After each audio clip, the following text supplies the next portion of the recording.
주님의 오심을 기다리는 세 번째 촛불이 켜졌습니다. 주님의 오심이 한결 가까이 왔다라고 하는 것이죠.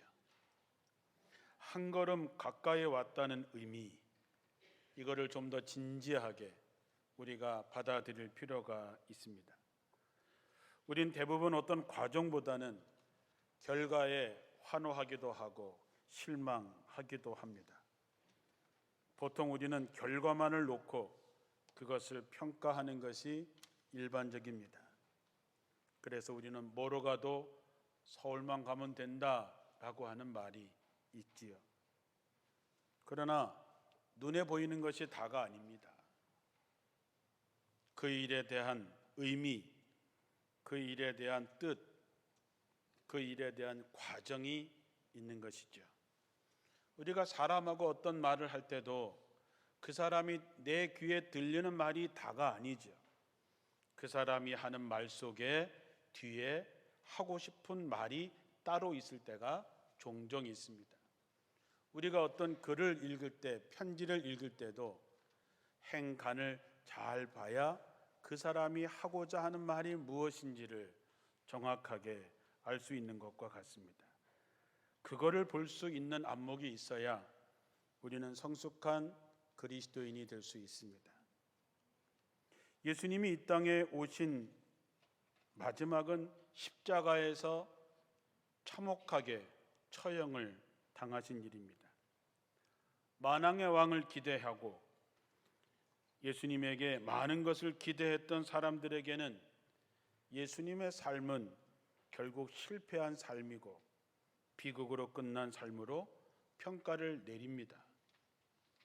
그러나 그 과정을 알게 되면, 주님이 이 땅에 오신 의미를 알게 되면 십자가의 죽으심이 얼마나 큰 은혜인지, 얼마나 큰 사랑인지를 알게 되는 것이죠. 어떤 일이나 사람에 대해서 평가하는 것도 마찬가지입니다.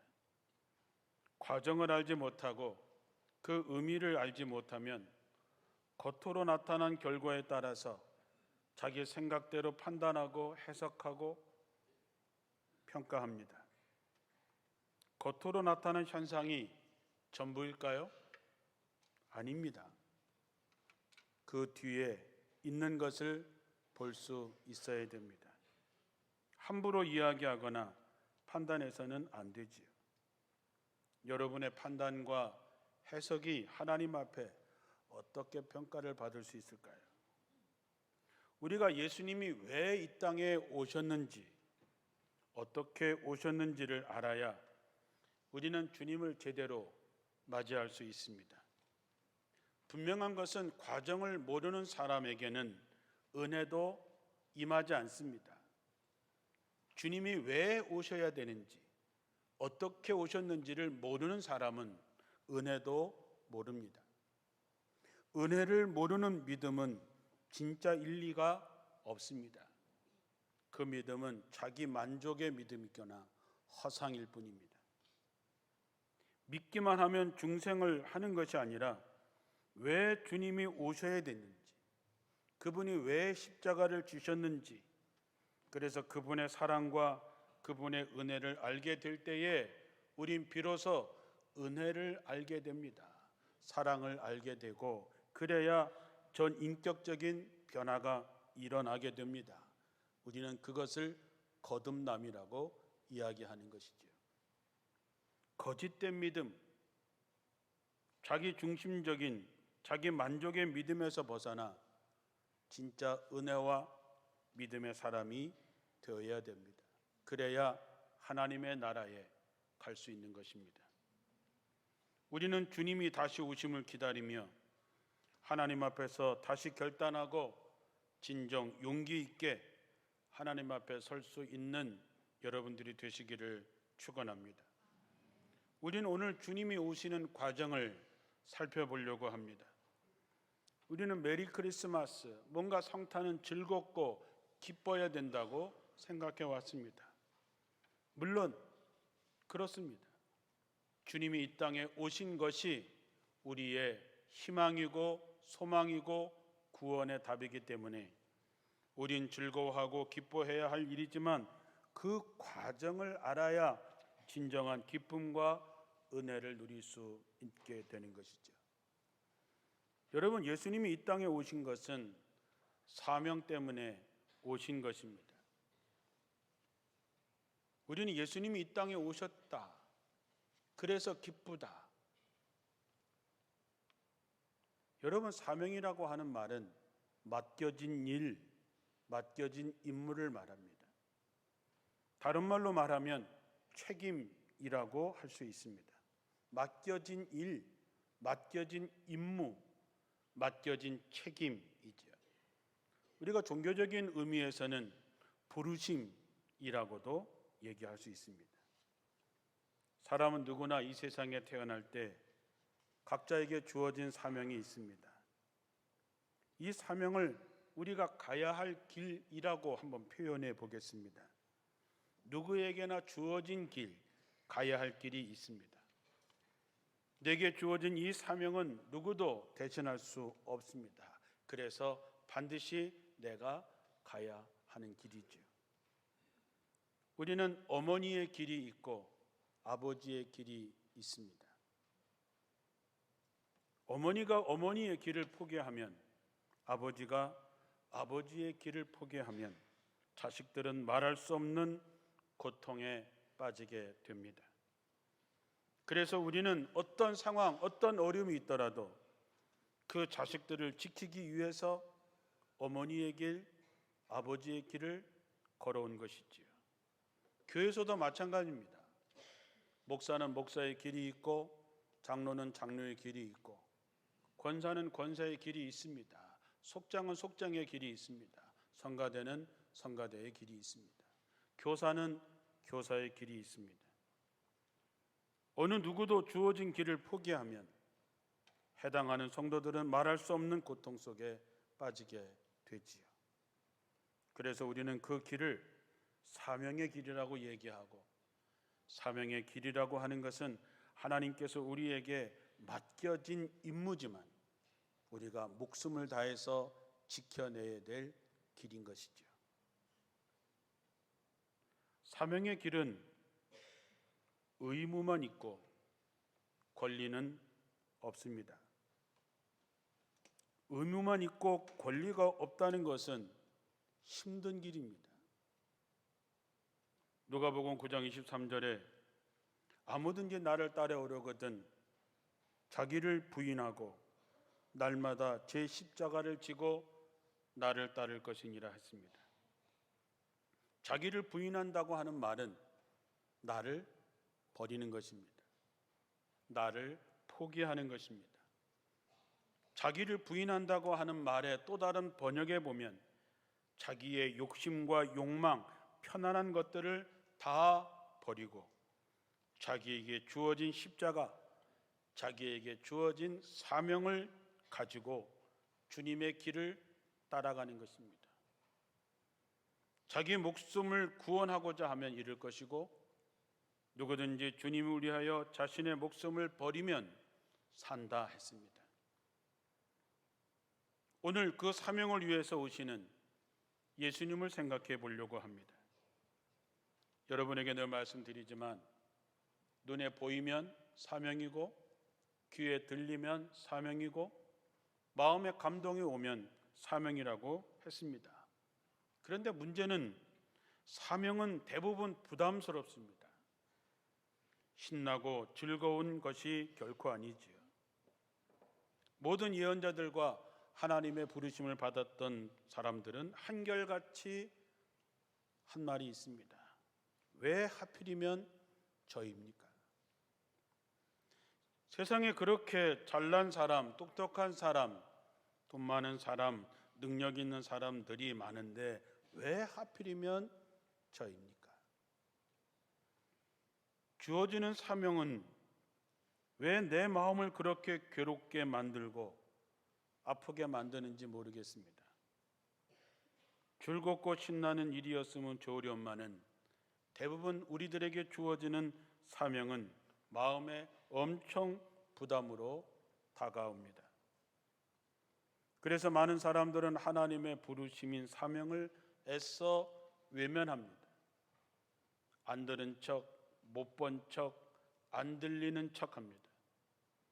그리고 사명을 애써 뿌리치고 피하고 도망을 합니다. 내가 아니더라도 누군가 하겠지, 그런 마음을 갖습니다.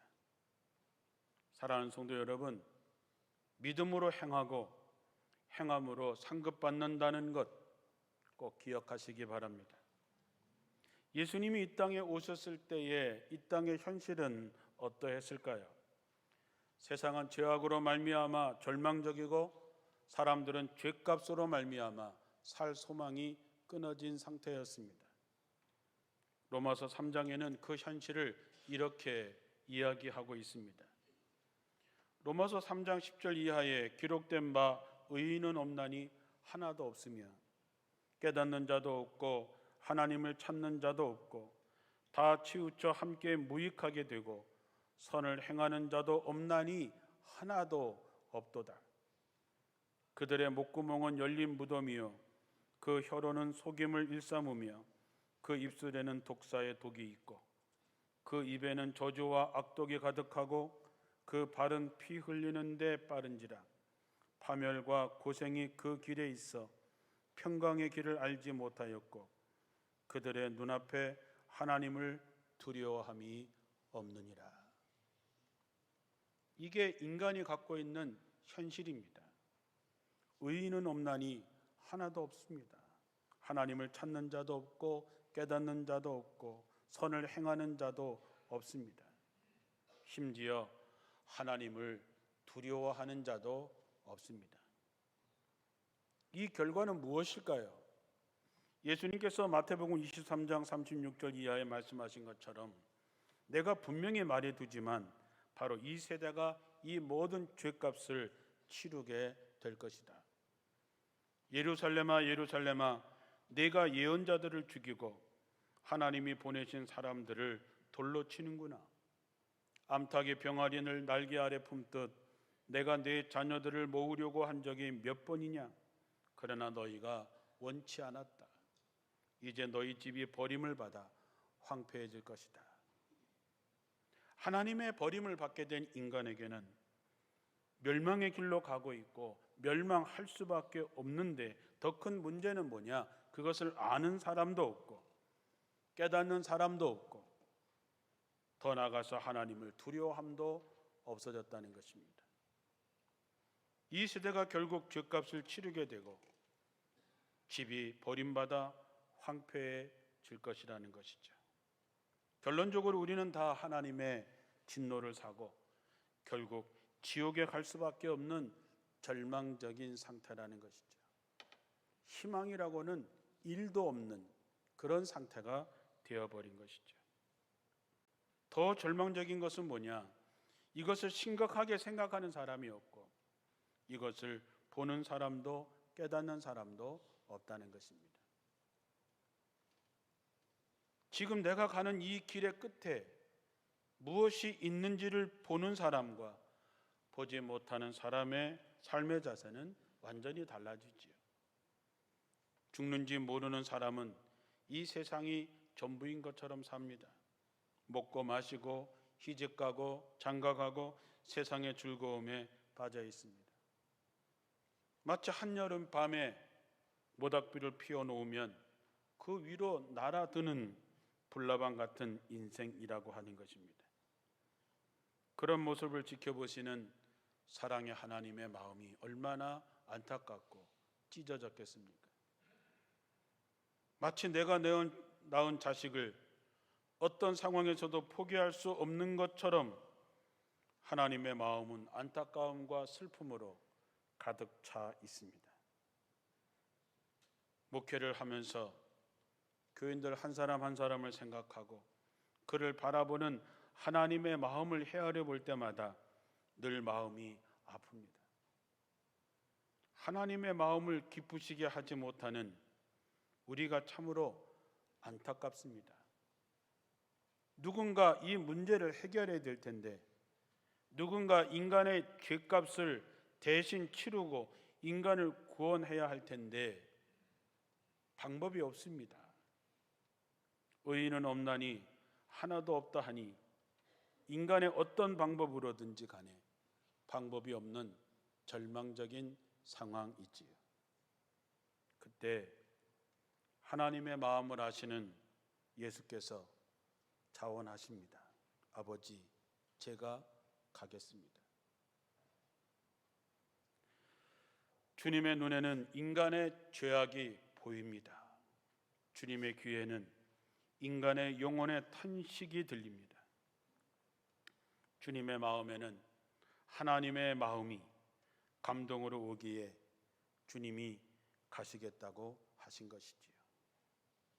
그 길이 죽음의 길이고 고난의 길이고 치욕의 길인 것을 알면서도 주님은 그곳에 가시겠다고 하는 것입니다. 어찌 될지 알면서 가는 그 길을 선택하는 예수님을 하나님은 품에 안아주십니다. 고맙다. 내 마음을 알아주어 고맙다. 그리고 미안하다. 그 고난의 삶을 아시는 하나님이시기 때문에 그 길을 걸어가는 예수님께 미안하다, 고맙다 하시는 거지요. 사명의 길은 그런 것입니다. 우리는 만약 크리스마스 때 아버지가 가져온 선물, 누가 갖다 준 선물, 그 선물에 눈이 어둡고 그거 가지고 기뻐하지만 그 선물을 준비하는 아버지의 마음,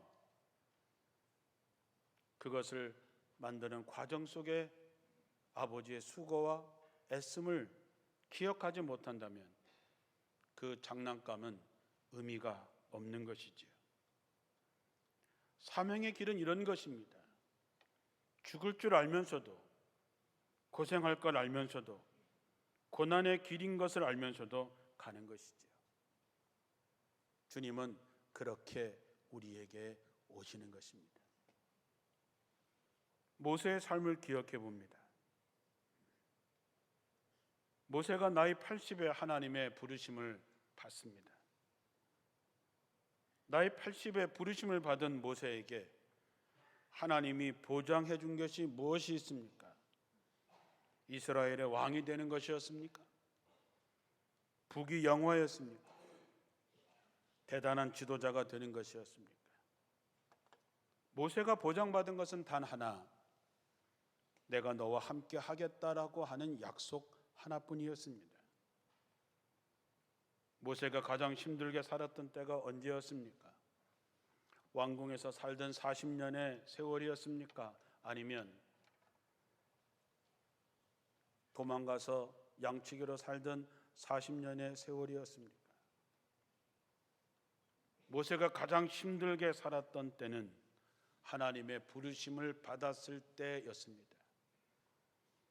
수많은 기적과 수많은 역사의 주인공이지만 실제 모세의 삶은 이스라엘 백성들을 이끌고 광야를 지나 가나안을 향해서 가는 40년이 모세에게는 가장 힘들고 어려웠던 세월이었지요.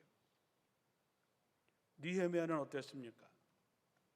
그는 포로민의 아들이었지만 출세해서 아닥사스다 왕의 최측근이 되어서 보장받은 출세의 삶을 살고 있었습니다. 어느 날 그에게 140년 전에 참혹하게 무너진 예루살렘에 대한 소식을 듣게 되고 그는 그를 듣고 마음의 감동을 받습니다.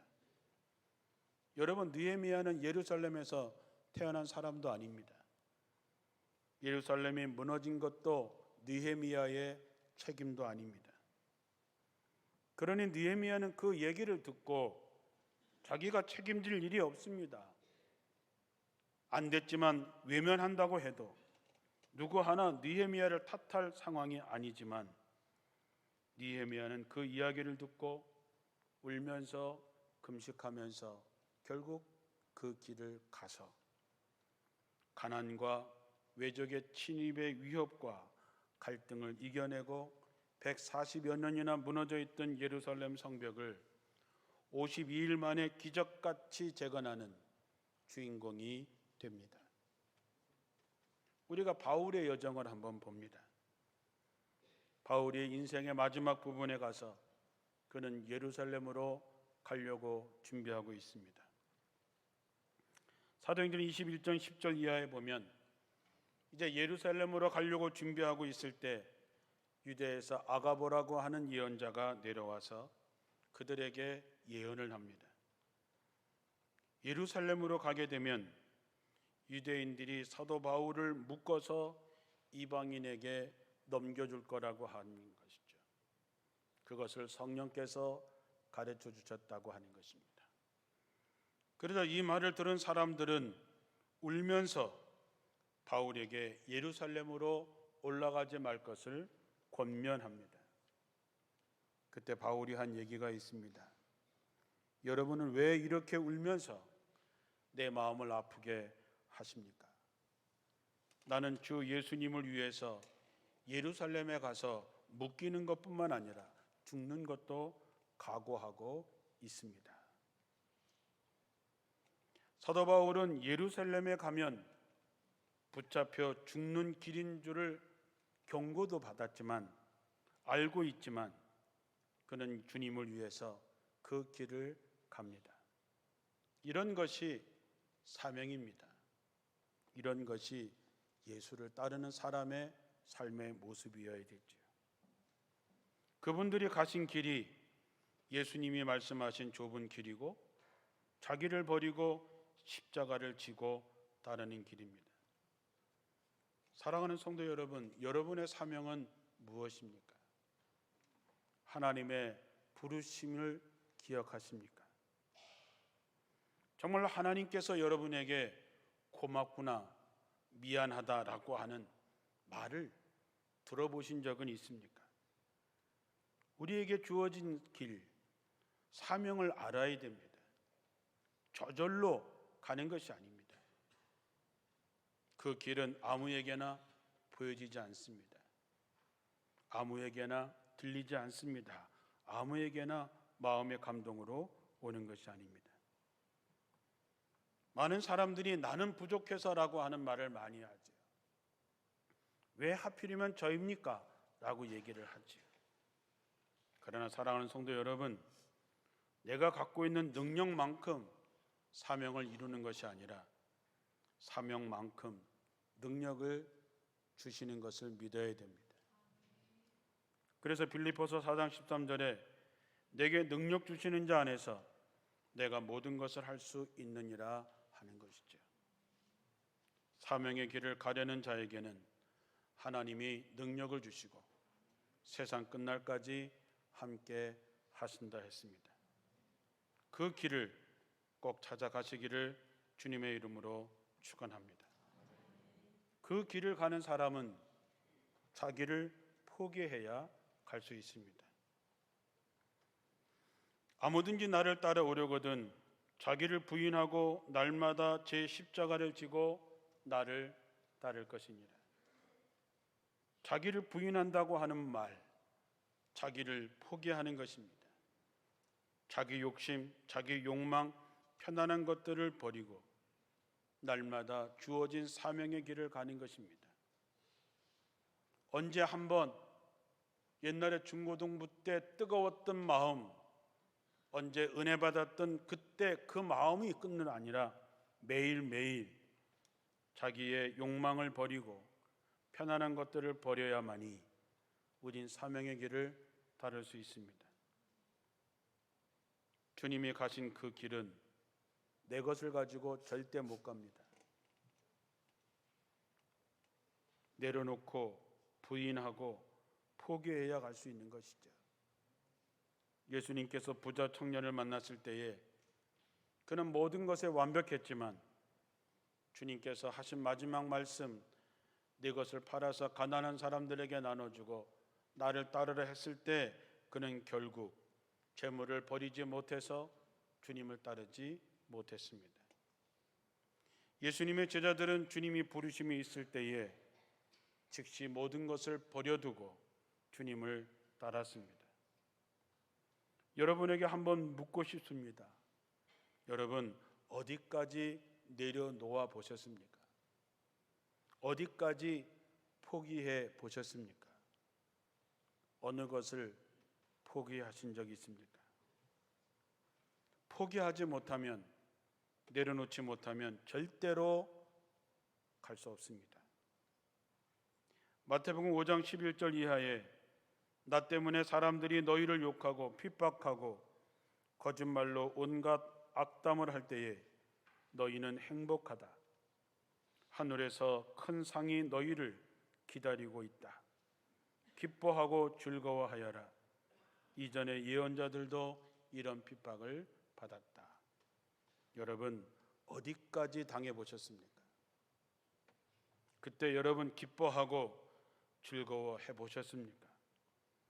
초대교회 성도들은 끓는 가마에 던져지고 굶주린 사자에게 내던져질 때에 그들은 크게 기뻐하고 즐거워했다 그랬습니다. 왜냐하면 그들은 주님과 사도들이 가신 길에 자기도 동참할 수 있다는 것을 영광스럽게 생각했고 하늘에 큰 상이 기다리고 있다는 믿음 때문에 그들은 기꺼이 순교의 길을 걸었습니다.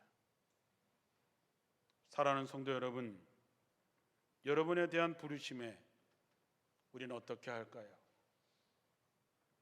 내 뜻대로 마옵시고 아버지의 원대로 이루기를 원합니다 라고 하는 고백을 할 수 있는 사람만이 사명의 길을 갈 수 있습니다.